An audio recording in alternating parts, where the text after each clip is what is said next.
The avoidant maintains comfortable defended position throughout the relationship, partly because the language you use when addressing their patterns allows them defensive escape routes, provides them with opportunities to deflect accountability, creates space for them to reframe the situation in ways that preserve their defended self-concept, while avoiding genuine confrontation with how their behavior affects you and the relationship. You express hurt, and the avoidant interprets your hurt as evidence of your emotional excess rather than as reasonable response to their inadequate presence. You communicate anger, and the avoidant uses your anger to position themselves as victim of your intensity rather than as person whose patterns generated legitimate cause for anger. You plead or pursue, and the avoidant experiences your pursuit as pressure that justifies their withdrawal rather than as expression of attachment to someone important.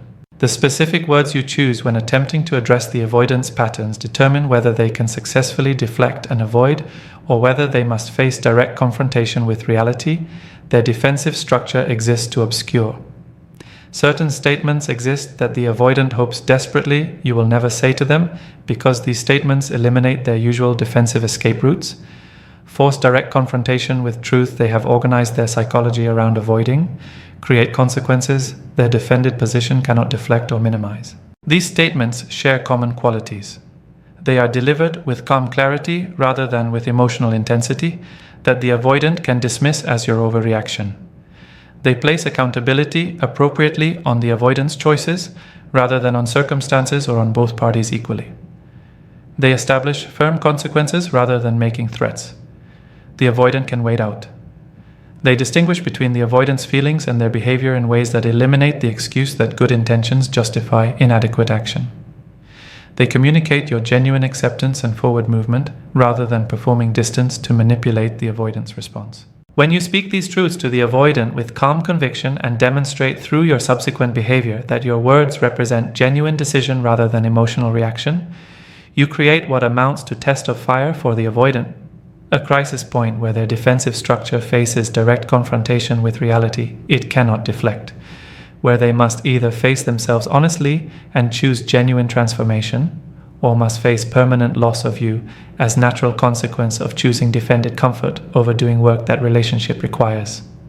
The avoidance response to these statements reveals everything about whether they possess capacity and willingness to transform, or whether their defended position is so entrenched that no amount of consequence will motivate them to examine their patterns and develop different approach to intimacy.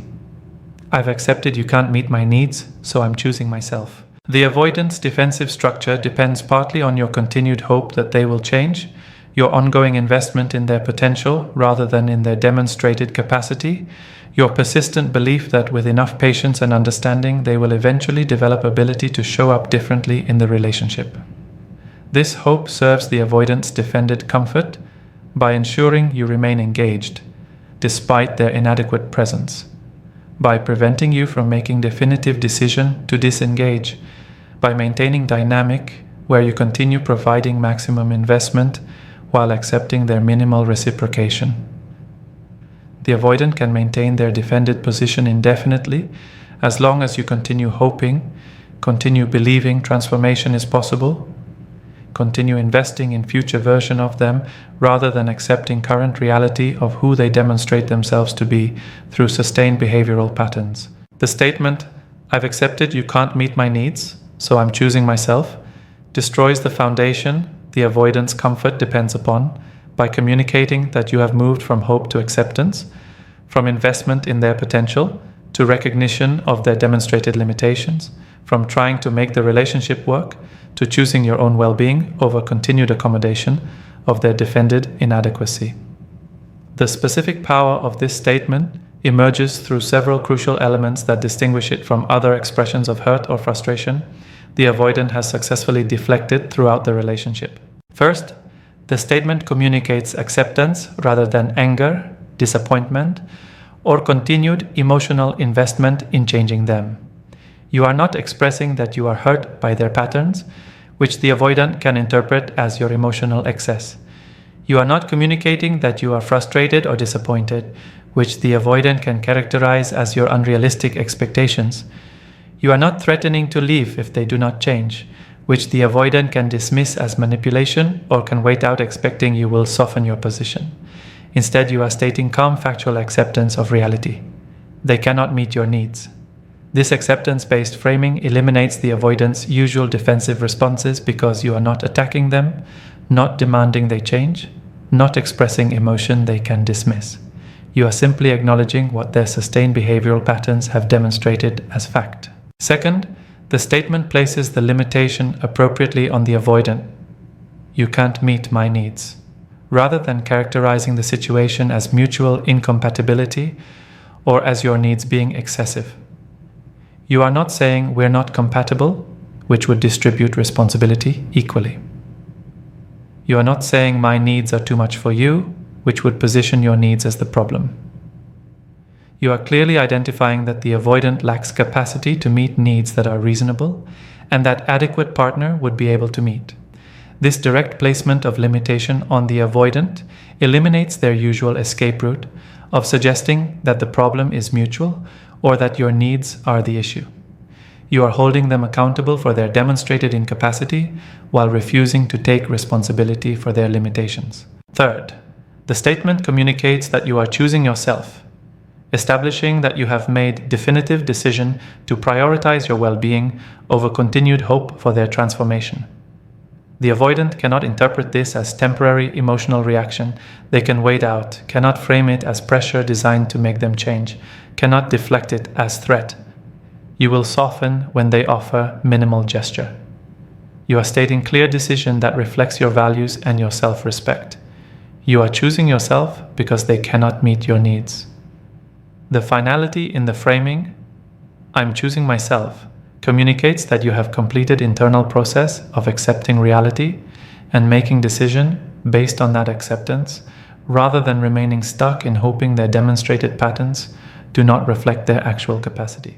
The avoidant hopes desperately you will never say this to them because it eliminates every defensive mechanism they rely upon to maintain comfortable position while keeping you invested. They cannot minimize your statement as emotional overreaction because you are delivering it with calm acceptance. They cannot deflect accountability by suggesting the problem is mutual because you are clearly placing the limitation on their demonstrated incapacity. They cannot wait out your statement expecting you will soften because you are communicating definitive decision rather than making threat. They cannot offer minimal gesture to restore your hope because you have explicitly stated you have accepted they cannot meet your needs, meaning you are no longer hoping for change but rather are acting on acceptance of who they have demonstrated themselves to be. The statement also forces the avoidant to confront that their defended position has consequences they cannot avoid or minimize. Throughout the relationship, the avoidant has maintained defended limitations while facing no permanent consequence because your continued presence despite their patterns communicated that their defended position was sustainable. This statement communicates definitively that their defended position is no longer sustainable with you, that their choice to maintain defended limitations rather than do work of transformation has cost them relationship with you, that they must face permanent loss as natural consequence of choosing defended comfort over doing what relationship required. The avoidant can no longer avoid recognizing that their patterns have stakes, that their defended position costs them something important, that they must face genuine loss rather than managing your continued presence through minimal gestures. The calm acceptance with which you deliver the statement particularly disturbs the avoidant because it demonstrates you have genuinely released them rather than performing distance to manipulate their response.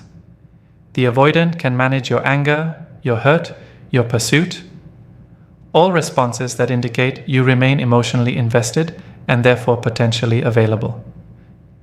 The avoidant cannot manage your calm acceptance because acceptance indicates you have completed internal work of grieving who you hoped they would be and acknowledging who they actually are, that you have released attachment to outcome where they transform, that you are genuinely choosing yourself rather than strategically withdrawing to generate their pursuit. The authenticity of your acceptance, demonstrated through your tone, your subsequent behavior, your lack of anger or emotional intensity, communicates that you have truly moved from hoping to accepting creating crisis the avoidant cannot deflect or avoid. Understanding why the avoidant hopes you never say this requires recognizing that this statement eliminates their comfortable position where they maintain defended limitations while keeping you invested through your hope for their change. The statement forces them to choose definitively. Either they face themselves honestly and do genuine work of transformation, with understanding that such work is for their own growth, rather than to restore relationship with you, or they accept permanent loss of you as consequence of choosing defended position over vulnerability that transformation requires. The avoidant can no longer maintain the comfortable middle ground where you remain available while they stay defended. Your acceptance and your choice of yourself creates binary where they must either transform genuinely or lose you permanently. And the calm finality of your statement communicates that, unlike previous times when you expressed hurt or frustration, this time your decision is genuinely final because it emerges from acceptance rather than from hope that they will prove you wrong. Your patterns aren't my responsibility to fix or accommodate anymore.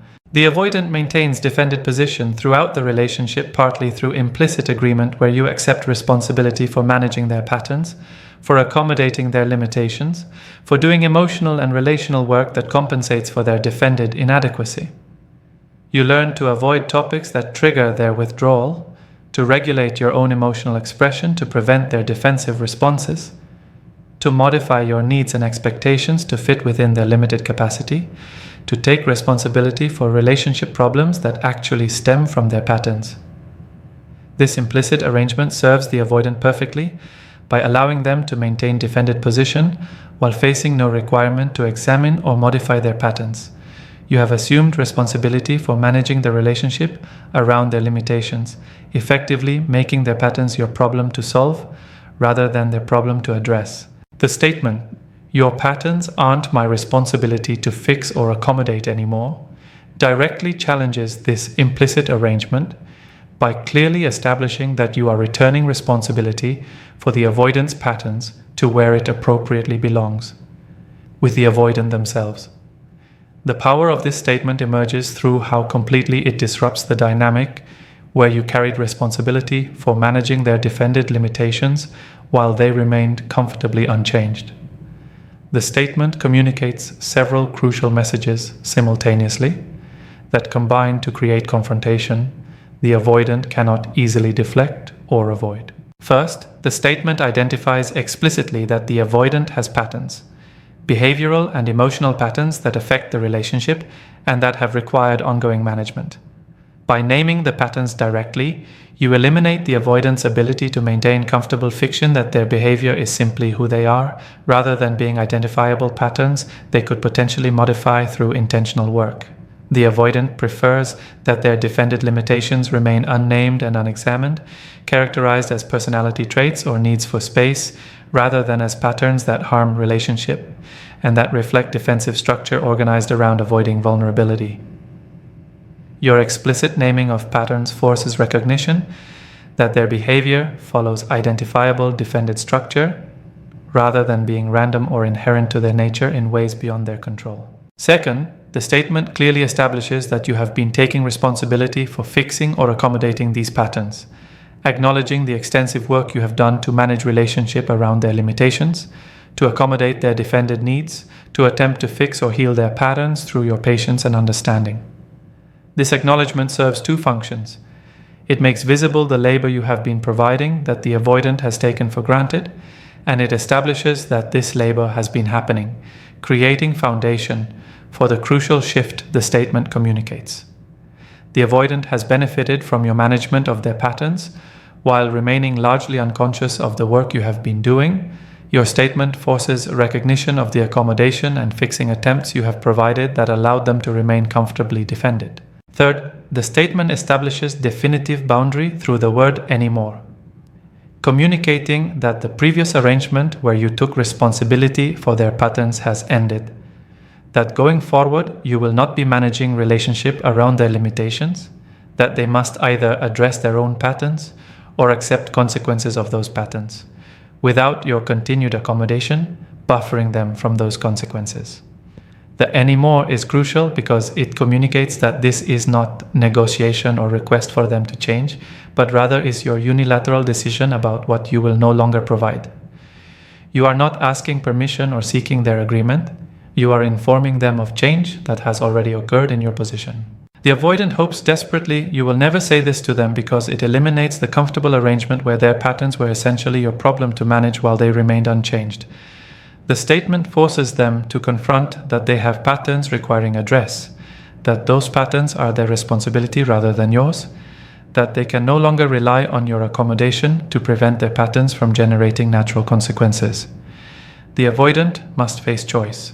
Either they take responsibility for examining and modifying their patterns, or they accept that those unaddressed patterns will cost them relationship because you are no longer willing to sacrifice yourself, accommodating limitations they refuse to address. The statement also eliminates the avoidant's ability to characterize your boundaries or your needs as pressure while maintaining that they are fine as they are. Throughout the relationship, when you expressed hurt about their patterns or established boundaries about their behavior, the avoidant could frame your responses as your problem, your excessive emotional needs, your inability to accept them, your pressure for them to change. By clearly stating that their patterns are not your responsibility to fix or accommodate, you establish that you are not trying to fix them or demanding they change, but rather are simply declining to continue managing relationship around their defended limitations. The avoidant cannot characterize your boundary as pressure because you are not pressuring them to change. You are simply establishing that you will not continue accommodating patterns that harm you. The statement forces particular crisis for the avoidant because it eliminates the buffer your accommodation provided between their patterns and the natural consequences those patterns generate. When you were accommodating their withdrawal by managing your own needs and not expressing hurt, the avoidant did not have to face that their withdrawal harms intimate partnership. When you were fixing their defended limitations by doing emotional work for both of you, the avoidant did not have to face that their emotional unavailability prevents genuine intimacy. When you were taking responsibility for relationship problems that stemmed from their patterns, the avoidant did not have to face their own accountability. Your statement that you will no longer provide this accommodation means the avoidant must now experience directly the consequences of their patterns without your management buffering them from those consequences. The calm clarity with which you deliver this statement particularly disturbs the avoidant because it demonstrates you are establishing firm boundary rather than making emotional plea. You are not asking them to take responsibility for their patterns. You are informing them that you are no longer taking that responsibility, leaving vacuum where either they fill it by addressing their own patterns or they accept consequences of patterns they leave unaddressed. The avoidant cannot negotiate with your boundary, cannot convince you to resume accommodating their patterns, cannot deflect the reality that their patterns are now definitively their problem to address, rather than your problem to manage. Understanding why the avoidant hopes you never say this requires recognizing that this statement eliminates the comfortable dynamic where you functioned as manager of their defended limitations while they remained unchanged. The avoidant has relied on your accommodation, your fixing attempts, your management of relationship around their patterns, to avoid facing that their defended position requires work they have been unwilling to do. Your statement that you will no longer provide this service forces them to either take genuine responsibility for their patterns and do the uncomfortable work of addressing them, or to face that their unwillingness to address their patterns costs them relationship because you are no longer willing to sacrifice your well-being managing what is appropriately their responsibility to address. I know you care, but caring isn't enough without corresponding action. The avoidant maintains defended position throughout the relationship, partly through relying on their feelings as justification for inadequate behavior, through using their care or their love for you as evidence that should be sufficient despite their failure to demonstrate that care through consistent, adequate action.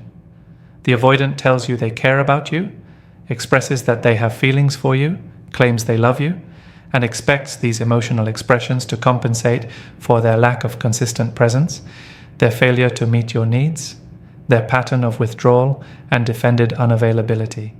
The avoidant operates under implicit assumption that having feelings for you should be enough, that their internal emotional experience matters more than their external behavioral demonstration, that you should accept their claimed care as adequate even when their actions consistently contradict or fail to support their emotional claims. The statement, "I know you care, but caring isn't enough without corresponding action," destroys this comfortable position by explicitly distinguishing between the avoidance feelings and their behavior, by acknowledging their emotional experience while simultaneously establishing that feelings alone do not constitute adequate relationship contribution, by making clear that you require behavioral demonstration that corresponds to claimed feelings rather than accepting emotional expressions as substitute for consistent adequate action. The power of this statement emerges through several crucial elements that combine to eliminate the avoidant's usual escape route of hiding behind their feelings to avoid accountability for their behavior. First, the statement acknowledges that the avoidant does care, "I know you care," demonstrating that you are not questioning their feelings, not claiming they do not have emotional experience, not suggesting their care is absent or false. This acknowledgement is crucial because it eliminates the avoidant's usual defensive response of protesting that they do have feelings, of providing evidence of their care, of positioning themselves as hurt that you would question their emotional experience. You are not questioning their care. You are accepting that their care exists while establishing that care alone is insufficient. The acknowledgement disarms the avoidant's defensive protest while setting up the crucial distinction the rest of the statement makes. Second, the statement establishes clearly that caring is not enough, making explicit that emotional experience, however genuine, does not constitute adequate relationship contribution without behavioral demonstration. The word enough is crucial because it establishes standard. Relationships require more than feelings. They require action that demonstrates and supports those feelings. You are not saying the avoidant does not care or that their feelings are meaningless. You are saying their feelings are insufficient substitutes for the behavioral consistency and presence that relationship requires. This distinction between feelings and adequacy forces the avoidant to confront that their internal emotional experience, however real to them, does not meet the requirements of functional partnership. Third, the statement specifies what is required beyond caring, corresponding action, establishing that you need behavioral demonstration that matches the claimed feelings in consistency and quality. The word corresponding is essential because it creates direct link between feelings and required behavior. If the avoidant claims to care deeply, their actions should demonstrate that depth through consistency, presence, effort, and prioritization. The gap between the avoidant's claimed feelings and their actual behavior becomes impossible to ignore when you explicitly require correspondence between the two.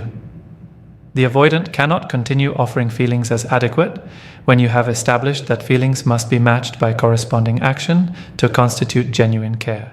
The avoidant hopes desperately you will never say this because it eliminates their primary defense mechanism for avoiding accountability, their reliance on feelings as excuse for inadequate behavior. Throughout the relationship, when you expressed hurt about their patterns, the avoidant could respond with expressions of care, with reassurances that they love you, with emotional statements that temporarily satisfied your need to feel valued while requiring no sustained behavioral change from them. The avoidance feelings became currency they used to purchase continued acceptance of their inadequate behavior. As long as they could convince you they cared, they could maintain that their feelings should be enough despite their failure to demonstrate that care through consistent action. Your statement that caring is not enough without corresponding action eliminates this defensive currency by establishing that feelings without behavioral demonstration hold no value in determining relationship viability. The avoidant can no longer hide behind their claimed feelings to avoid accountability for their actions. They can no longer use expressions of care to compensate for patterns of withdrawal, inconsistency, and defended unavailability. They must face that their feelings, however genuine, are meaningless in relational context without behavioral demonstration that supports and expresses those feelings through sustained, adequate action. The statement also forces the avoidant to confront specific ways their behavior fails to correspond to their claimed feelings. If they claim to care about you deeply, why do they withdraw when you need support? If they claim to love you, why do they fail to prioritize consistent presence? If they claim you are important to them, Why do their actions consistently demonstrate that their defended comfort takes precedence over meeting your needs? The requirement for correspondence between feelings and action creates mirror that reflects back the stark gap between what the avoidant claims to feel and what they actually demonstrate through their behavior. The avoidant cannot maintain comfortable dissociation between their internal experience and their external behavior when you explicitly require those two dimensions to correspond. The calm, matter-of-fact delivery of this statement particularly disturbs the avoidant because it demonstrates you are not questioning their feelings from a place of hurt or anger, but rather are making rational assessment about relationship viability based on behavioral reality rather than on emotional claims. You are not saying you don't really care about me, which would be emotional accusation the avoidant could protest against. You are saying your caring, while real, is insufficient without corresponding action, which is factual assessment the avoidant cannot easily argue with because it acknowledges their feelings while establishing reasonable standard that feelings must be matched by behavior. The rational quality of your statement makes it more difficult for the avoidant to dismiss or deflect. The statement forces particular crisis for the avoidant because it eliminates the comfortable position where they could maintain they were doing enough as long as they had feelings for you. The avoidant's defended position often involves them doing minimum necessary to maintain relationship while their feelings for you provide internal justification that they are adequate partner. They care about you, therefore they must be treating you acceptably. Therefore any problems must stem from your excessive needs rather than from their inadequate contribution. Your statement destroys this internal justification by establishing external standard. Caring must be matched by corresponding action, and the avoidant's failure to provide that corresponding action means their care is inadequate, regardless of how genuine their feelings feel internally to them. The statement also eliminates the avoidant's ability to position themselves as victim of your supposed inability to recognize their care. Throughout the relationship, the avoidant may have suggested that you do not appreciate their feelings, that you fail to recognize how much they care, that you are too focused on what they are not providing rather than on the feelings they do have for you. Your statement that you know they care, but that caring is not enough, eliminates this defensive position. You do recognize their care. You simply refuse to accept care without corresponding action as adequate relationship contribution. The avoidant cannot claim you are failing to see their feelings when you have explicitly acknowledged those feelings while establishing that feelings alone are insufficient. Understanding why the avoidant hopes you never say this requires recognizing that this statement eliminates their primary mechanism for avoiding accountability while maintaining that they are adequate partner.